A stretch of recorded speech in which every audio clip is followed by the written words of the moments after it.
Okey, Assalamualaikum warahmatullahi wabarakatuh dan salam sejahtera. So hari ini kita akan sambung sesi pembelajaran kita untuk subjek vibration dalam chapter yang ketujuh iaitu Vibration Measurement and Human Arm Vibration.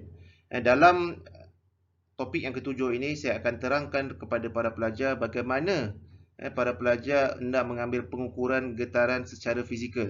Yang kebiasaannya vibration analyst yang akan menjalankan pengukuran di tempat kerja dan ianya menggunakan instrumentation iaitu benda yang paling basic dalam vibration ni adalah accelerometer and analyzer dan di mana lokasi yang sepatutnya pengukuran getaran itu diambil. Kebiasaannya pengukuran getaran di machinery ataupun rotating equipment ianya diambil di bearing di mana bearing ini adalah sesuatu equipment yang menanggung kesemua reaction force apabila berlakunya pergerakan putaran pada sesuatu machinery.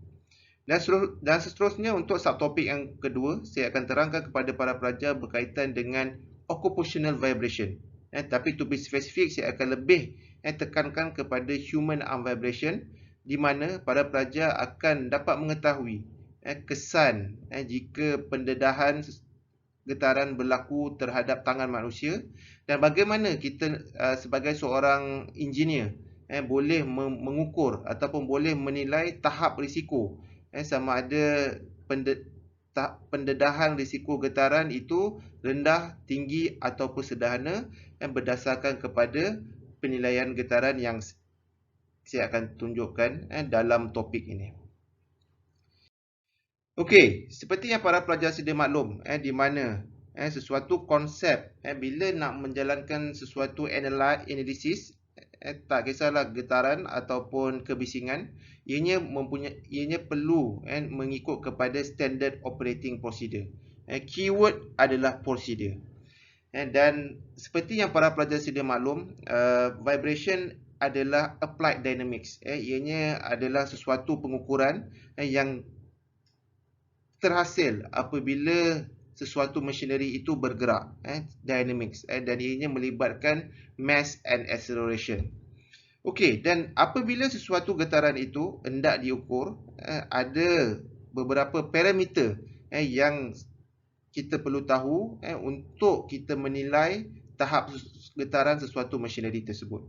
And then dalam sesuatu getaran machinery ini, kebiasaannya apa yang para pelajar perlu tahu adalah excitation ataupun input.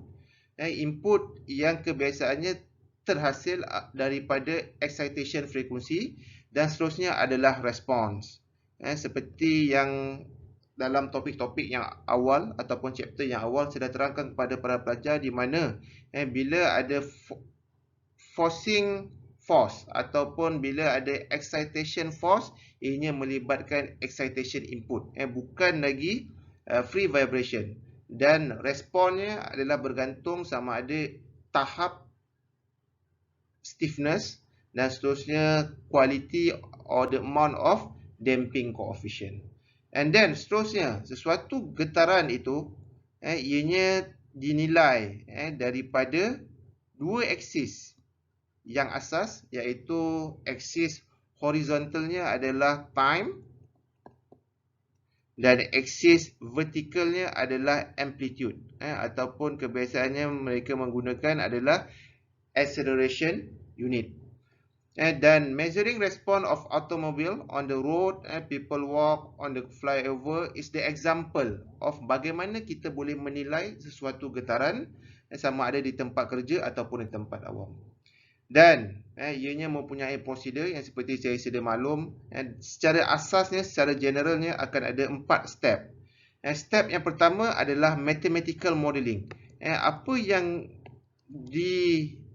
apa yang di-explain secara mathematical modeling ini adalah para pelajar akan melihat di tempat kerja adalah the real structure.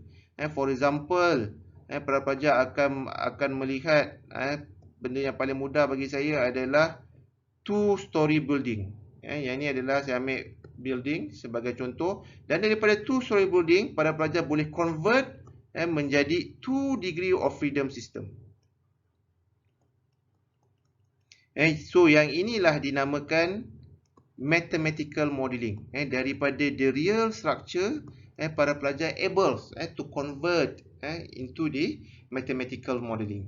Dan seterusnya, bila para pelajar dah menunjukkan ataupun dah menghasilkan free body diagram, the next step is derivation of governing equation.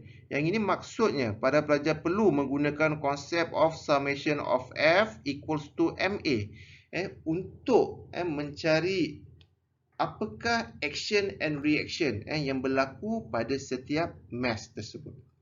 Dan bila para pelajar telah menghasilkan equation of motion, seterusnya step yang ketiga, apa yang para pelajar perlu buat adalah para pelajar perlu menyelesaikan governing equation. Sebab tu kita kebiasaannya bila para pelajar refresh balik, kita akan assume bahawa excitation yang berlaku ataupun getaran yang berlaku pada setiap mass itu adalah harmonik. Sebab tu kita akan masuk menggunakan cos ataupun sine waveform. Dan seterusnya, bila dah menyelesaikan governing equation, apa yang para pelajar akan dapat? Para pelajar akan mendapat natural frequency. Dan seterusnya, yang kedua adalah mode shape. Daripada natural frequency dan mode shape, para pelajar perlu interpret. That's come the engineer's responsibility is to give the recommendation based on the analysis that have been performed from the data that had been gathered on site.